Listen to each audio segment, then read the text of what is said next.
भोजन यहाँ अब विश्राम ऊपर जाके करेंगे। सुनो सुनो, सेठ जी बोले क्या बात है?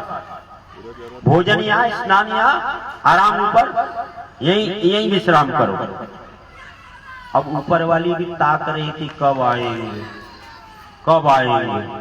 अब महाराज ऊपर वाले ने हल्ला गुल्ला सुना तो वो भी आ गई सीढ़ी के सहारे। अब सेठ जी ऐसे रेलिंग पकड़े, अब वो सेठानी आई, ऊपर हाथ पकड़ लिया। अब नीचे वाली ने देखा वो हाथ पकड़ रही है तो उसने पैर पकड़ लिया नीचे वाली ने। अब ऊपर वाली कह रही, नीचे वाली कह रही सेठानी सेठ जी नीचे ही विश्राम करो। अब सेठ जी को सीढ़ी में सेठानियां खींच रही, ऊपर वाली कहती ऊपर आओ, नीचे वाली कहती है नीचे आओ। अब वो चोर घुसे थे, बड़े मजे की बात, 4 चोर घुसे थे महाराज, वो लोग चोरी करना छोड़ दिए। रात महाराज रात भर ऐसे खींचातानी हुई, रात भर खींचातानी हुई। अब सवेरे नौकर चौकर आए, बेल बजी। अब अंदर सेठानी लोग सोचने लगे अब तो नौकर चाकर आ जाएंगे, हमारा ये तमाशा देखेंगे। तो शर्म के मारे सेठ जी को छोड़ दिया। नौकर चाकर अंदर आए, काम क्या पूछना, वो चोर मिल गए। बोले तुम यहाँ कैसे? बोले चोरी करने के लिए आए थे। सेठ जी को बताया, सेठ जी राजा के यहाँ ले गए। राजा ने कहा कि भाई क्या चोरी की? सेठ जी ने कहा कोई चोरी तो नहीं की, लेकिन ये स्वयं कह रहे कि हम चोर हैं।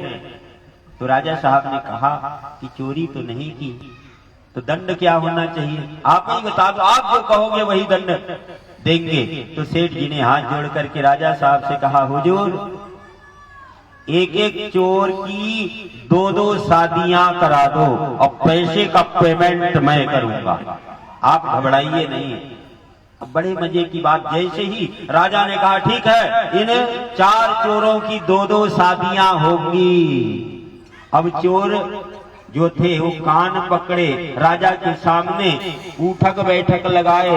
राजा साहब हमें फांसी कबूल है, फांसी मंजूर है, लेकिन ये 2-2 शादियां कबूल नहीं है। राजा साहब ने कहा शादी के लिए लोग बाग इतना पैसा रुपया सब खर्च करते हैं और आप लोग मना क्यों कर गए? तो चोरों ने कहा राजा साहब जो रात भर हमने सेठ जी की 2 शादी हुई है, ये सेठ जी जो सजा दिलवा रहे इनकी 2 शादी हुई है, और राज भर जो इनकी खींचातानी हुई है उसको हमने देखा है, और वो फांसी कबूल, इसलिए हमको फांसी कबूल है, लेकिन ये 2 विवाह कबूल नहीं है। तो वही केवट कहता है सरकार, दूजी नारी हो गई कहीं तुम्हारे भी न पाऊंगा, दोनों के बीच घसीटन में मैं बिना मौत मर जाऊंगा।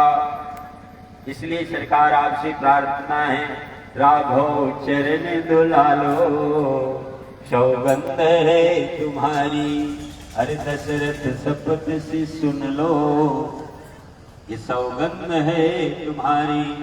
अरे भैया लखन तुम्हारे ये त्योरी चढ़ा रहे हैं, और सारंग के इशारे हमको डरा रहे हैं, लेकिन मैं सरकार सत्य कहता हूँ क्या, चलने की न यहाँ एक डपट डांट है। क्यों? क्योंकि ये अयोध्या नहीं गंगा का घाट है, क्योंकि ये अयोध्या नहीं गंगा की घाट है। और प्रबल भक्त सामने हो तो भगवान को झुकना पड़ता है। भगवान जैसा कोई डरपोक नहीं है, ये मैं बता रहा हूँ संतोष बाबा के चरणों में बैठ करके। आप दावे से भी भक्त बनते हो तो भगवान में हिम्मत नहीं, आप जो कहो वो न करे। बोलिए भक्तवत्सल भगवान की जय।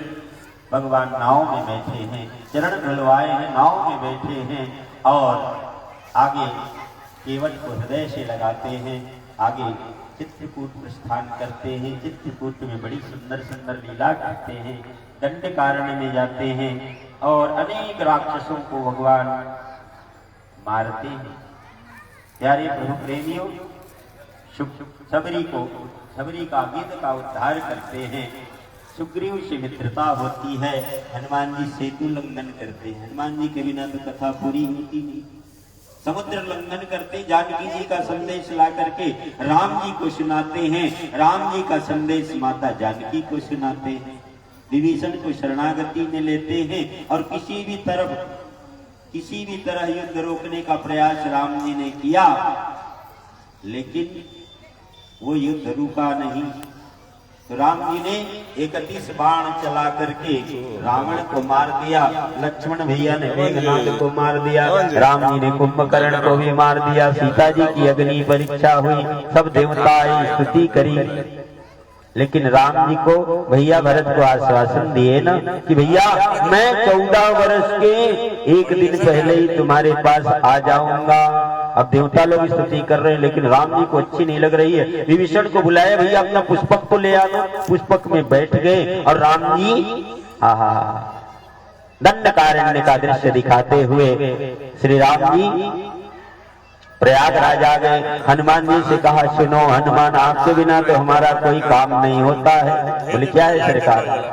बोले मेरे भैया भरत को जाकर के संदेश सुना दो।